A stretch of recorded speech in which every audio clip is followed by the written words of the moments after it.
Namo Panse Sejah Monifo. Teman-teman, kali ini mau sampaikan sedikit cuplikan yang saya dapat dari ceramah singkat Master Sheng Yen tentang emptiness in nature and its application in daily life. Nah, kira-kira sifat kekosongan dan penerapannya dalam kehidupan sehari-hari. Oke? Nah, kekosongan bukan berarti tidak ada apa-apa sama sekali. Ya. Jadi ingat ya, kekosongan bukan berarti tak ada apa-apa sama sekali. Kekosongan menunjukkan perubahan. Segala sesuatu tak ada abadinya. Kekosongan mengisyaratkan bahwa tentu kita selalu melibatkan keberadaan dan perubahan. Kekosongan menunjukkan perubahan. Orang sering bicara tentang keberadaan wujud, ya kan? Nah, akan tetapi hanya sebatas, ya katakan eksistensi wujud, bukan esensinya. Segala sesuatu berada dalam wujud, tapi sesungguhnya kosong dalam sifat alaminya. Ya, nah, mengapa demikian? Karena perwujudannya selalu berubah. Itu berwujud karena sebab-sebab dan kondisi-kondisi yang mendukung. Ya, contohlah, ya, kita ambil air misalnya. Apakah air itu ada atau tidak? Kalau Anda panaskan air itu, dia akan menguap dan hilang di udara, bukan?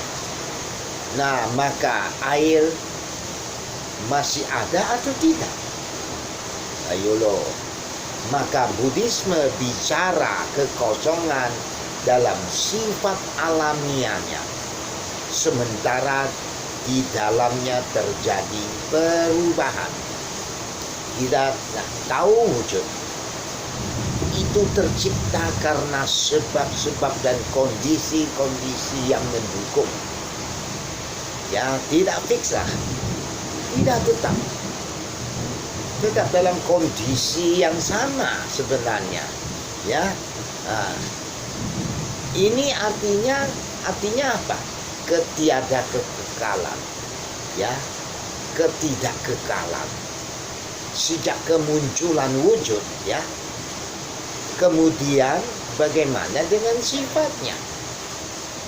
Contohlah awan misalnya, clouds, awan dan air sama saja. Ya.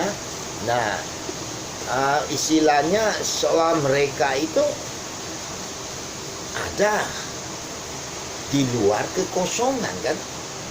Padahal di dalam keberadaan mereka Anda melihat kan kekosongannya.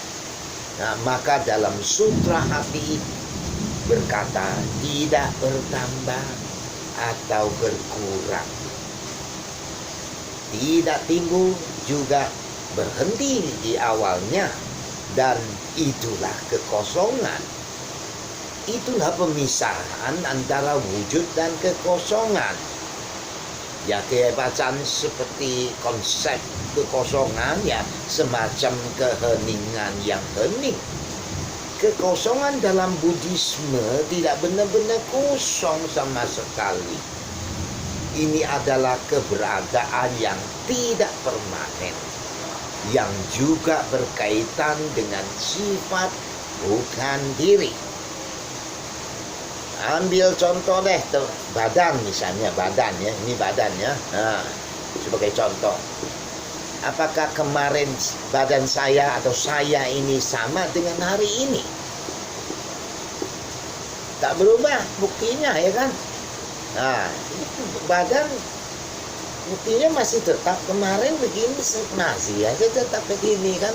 Nah, eksis kan? Ya, seperti saya sekarang bicara dengan Anda. Akan tetapi ini bukan hanya luarnya, ya. Ini adalah kekosongan.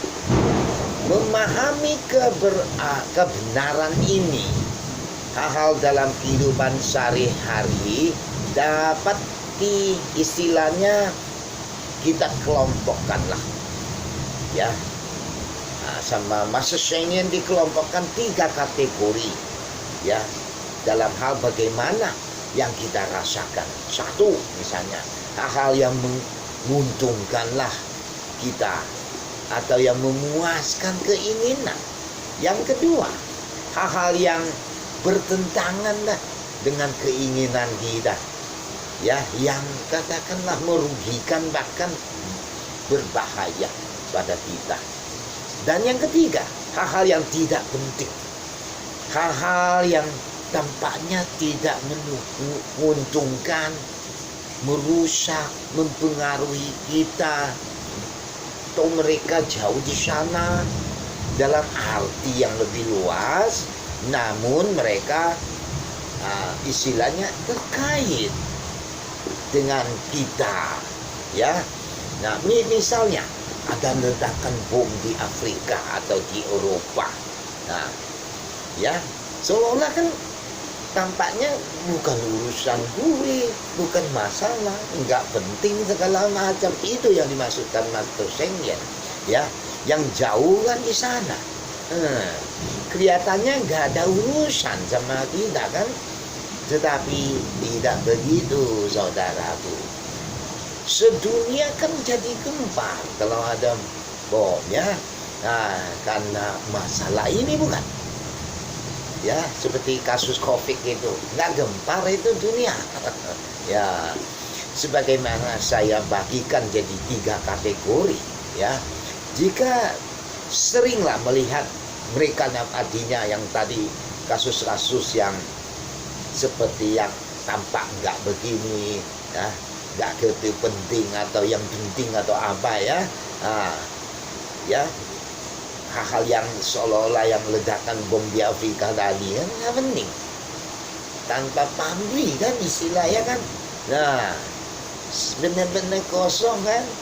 Nah, artinya pemahamannya ini model orang egois, lah gitulah, paham egoisme, ya. Nah, katakan bahwa kita tidak akan, kalau kita punya pandangan seperti itu bukan urusan saya, tidak akan menemukan kebahagiaan sebelum nanti istilahnya karma baiknya berdua. Jadi kita harus menunjukkan, ya, lebih malahan tentang hal-hal yang tadinya katanya tampaknya enggak penting, ya, terjadi, ya. Mengapa? Sebab mereka yang berefek pada kita. Mau nggak mau, ya, kejadian di tempat jauh di sana dan dikira nggak berefek. Dia, kita semua sama, keterkaitan satu sama lain, ya.